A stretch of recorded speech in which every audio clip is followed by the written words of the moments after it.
कानून और एक्शन की होती है तो आजकल एक टर्म सबसे ज्यादा यूज किया जाता है, वो है बुलडोजर एक्शन की। लेकिन सवाल यह भी उठता है कि क्या बुलडोजर को हिंदू मुसलमान करके देखा जा सकता है?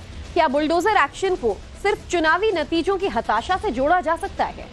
समाजवादी पार्टी और कांग्रेस उत्तर प्रदेश में इस फॉर्मूले का एक्सपेरिमेंट करने लगी है। कोर्ट के आदेश के बाद शुरू हुई योगी की बुलडोजर कार्रवाई को हिंदू मुस्लिम में बांट रहे हैं। हालांकि इंडिया अलायंस के इस नैरेटिव को वहां के लोग ही एक्सपोज कर रहे हैं। कैमरे पर जो तस्वीरें रिकॉर्ड हुई हैं वो विपक्षी प्रयोग के पीछे की सच्चाई भी बता रही हैं। किस तरह से अखिलेश और राहुल के नेताओं को इसमें हमदर्दी नहीं नजर आ रही, लेकिन इसके बजाय वोट बैंक ज्यादा नजर आ रहा है। ये रिपोर्ट देखिए।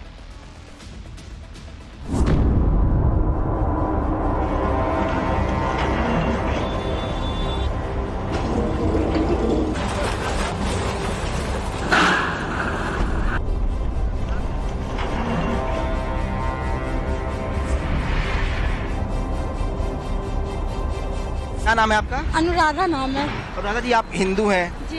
यहाँ पे हिंदू भी रहते थे क्या? जी।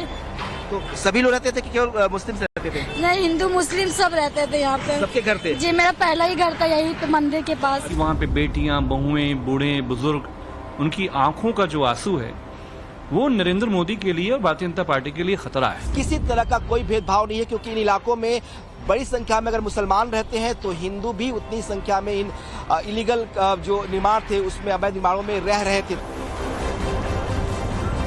योगी का बुलडोजर मस्जिद पर चला, मंदिर भी ध्वस्त किया गया,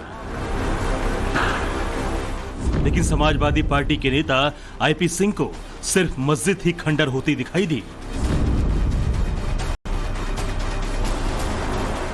अकबर नगर के अवैध मकानों पर बुलडोजर पहले भी चला, मगर कांग्रेस लीडर जयराम रमेश 4 जून के बाद हुए बुलडोजर एक्शन की तस्वीरें ही देख पाए।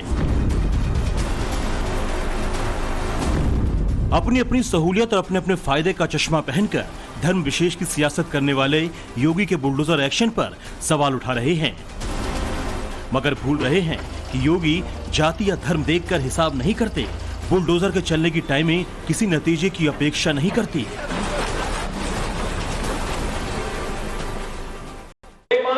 भ्रष्टाचारियों के लिए हमने उत्तर प्रदेश में बुलडोजर तैयार करके रखा हुआ है।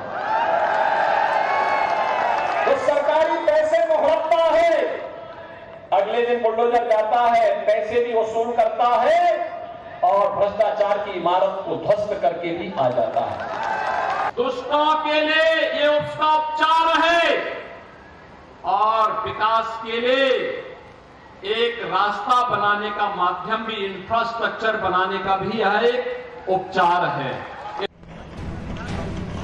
अकबर नगर को समतल करने वाले पीले पंजे का रंग समाजवादी पार्टी को हजम नहीं हुआ, इसीलिए बुलडोजर एक्शन को मुस्लिम संप्रदाय से जोड़ने का नैरेटिव क्रिएट करने की कोशिश हुई।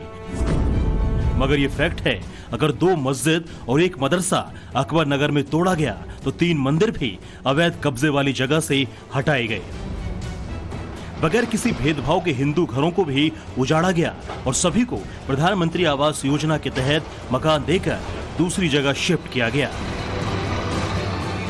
बीती रात राज्य सरकार ने, लखनऊ जिला प्रशासन ने बैरिकेटिंग करके यहां पर आने वाले ट्रैफिक को रोक दिया और सबसे पहले जो 2 मस्जिद बनी थी उनको जमींदोज किया गया। सामने मलबा नजर आएगा, एक मदरसा भी इनके बगल में बना था, उस मदरसे को भी जमींदोज किया गया है। इसके अलावा क्योंकि यहाँ पर हिंदू परिवार भी रहा करते थे तो 3 मंदिर रोड किनारे बने हुए थे, उनको भी जमींदोज किया गया है। लेकिन उससे पहले जो मूर्तियां थी उन्हें दूसरी जगह स्थापित किया गया और उसके बाद मंदिरों को भी हटा दिया गया।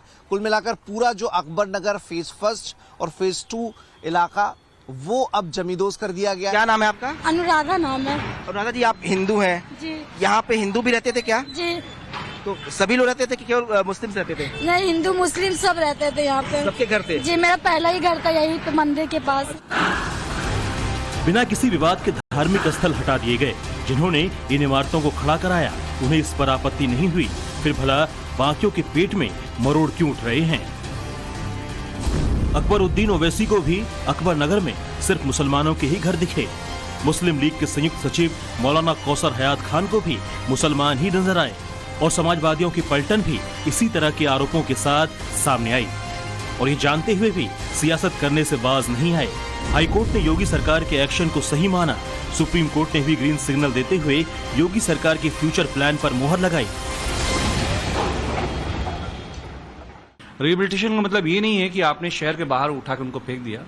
आपको ये भी देखना पड़ेगा कि जो बच्चे अकबर नगर के आसपास के 4 किलोमीटर के दूर में 5 किलोमीटर के दायरे में शिक्षा हासिल कर रहे हैं, हजारों बच्चे होंगे, तो उनकी शिक्षा खराब हुई।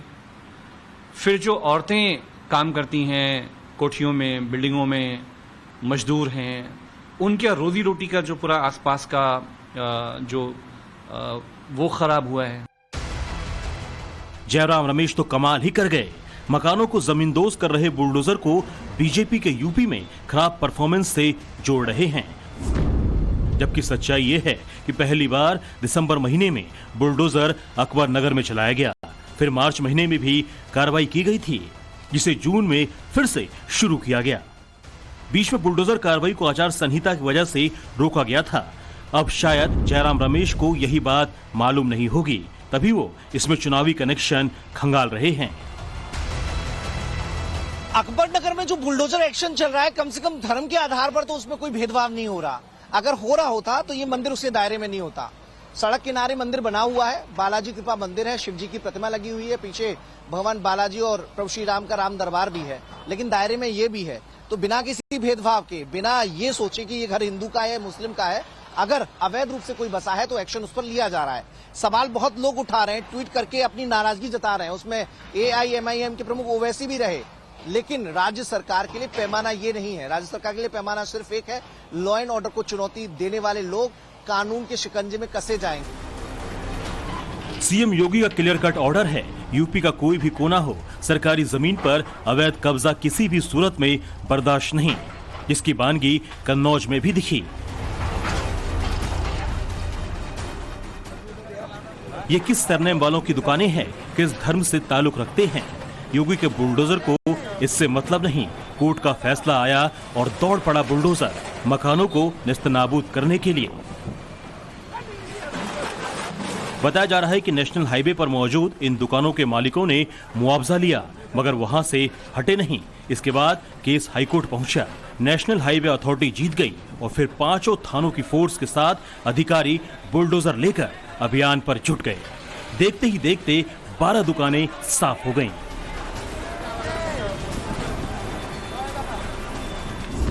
अब कुकरेल नदी पर बसाए गए अवैध अकबर नगर जैसी तस्वीर मुरादाबाद में भी दिख सकती है, सहारनपुर में भी एक्शन हो सकता है और वाराणसी में भी कार्रवाई की जा सकती है।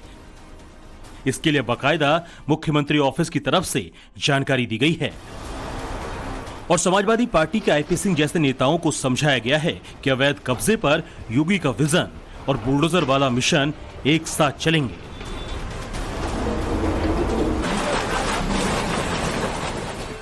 समाजवादी पार्टी हमेशा तुष्टीकरण की नीति अपनाती है और धर्म के नाम पर एक धर्म विशेष को कब्जा करने की, उन्माद फैलाने की, दंगा करने की, अपराध करने की छूट देती है और जब सरकार में आती है तो उनको समर्थन करती है, उनको पोसती है, पालती है।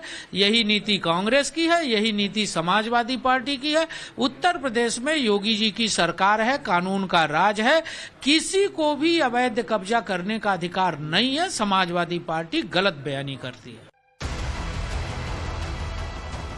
कुकरेल नदी को नाला बनाने वालों के अवैध मकान गिरा दिए गए और ऐसा ही एक्शन वाराणसी में भी हुआ तो बहुत संभव है। 80 घाट के किनारे बड़े पैमाने पर अवैध कब्जे की शिकायतें हैं। प्रशासन ने कई बार जमीन खाली कराने की कोशिश की, मगर ऐसा मुमकिन नहीं हो सका। जनवरी महीने में अतिक्रमण वाले इलाके को चिन्हित किया और सर्वे भी पूरा किया। इस इलाके में बड़े पैमाने पर हिंदुओं के मकान हैं। अगर योगी सहमति से इसे साफ करते हैं तो फिर उन विरोधियों की बोलती बंद हो जाएगी जो अकबर नगर के बहाने मुसलमान मुसलमान चिल्ला रहे हैं। सवाल इस बात का है कि इस सियासत में कितनी सच्चाई है और इसी सच्चाई को जानने के लिए इस वक्त हम पहुंचे हैं वाराणसी के 80 इलाके में। ये पूरा इलाका 80 का जगन्नाथ कॉरिडोर के नाम पर डेवलप किया जाना है। यहाँ पर आप देखिए कि बड़े बड़े जो मकान हैं, रिहायशी मकान हैं, इनमें से कई ऐसे मकान हैं जो लंबे समय से बने हैं, यानी यहाँ पर पीढ़ी दर पीढ़ी लोग रहते हैं।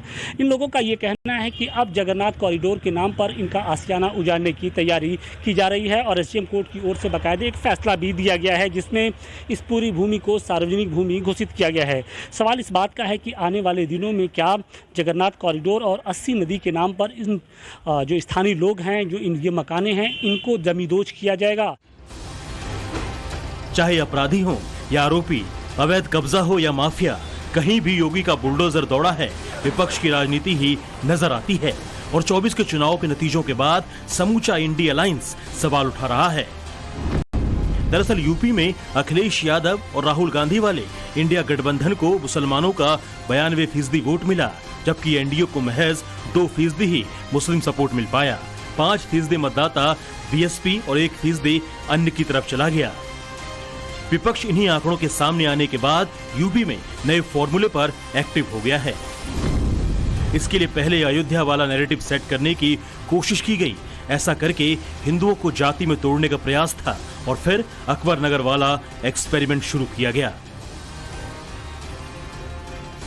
मंसूबा यही है कि मुसलमान तो उनके साथ रहे, हिंदू भी बढ़ जाएं और फिर 2027 के चुनाव में योगी को टक्कर दी जा सके। हालांकि प्रशासनिक अमला बांटने वाली सियासत को एक्सपोज कर रही है। इसमें सभी समुदाय, सभी जातियों के लोग हैं और माननीय उच्चतम न्यायालय के आदेश से ये डिमोलिशन ड्राइव चल रहा है। इसमें किसी प्रकार का भेदभाव या किसी प्रकार की अन्य चीज़ें नहीं हैं। जो भी आवास 29 अप्रैल तक जिन लोगों ने आवास भरा था उनको 1800 लोगों को हम लोगों ने आवास दिया।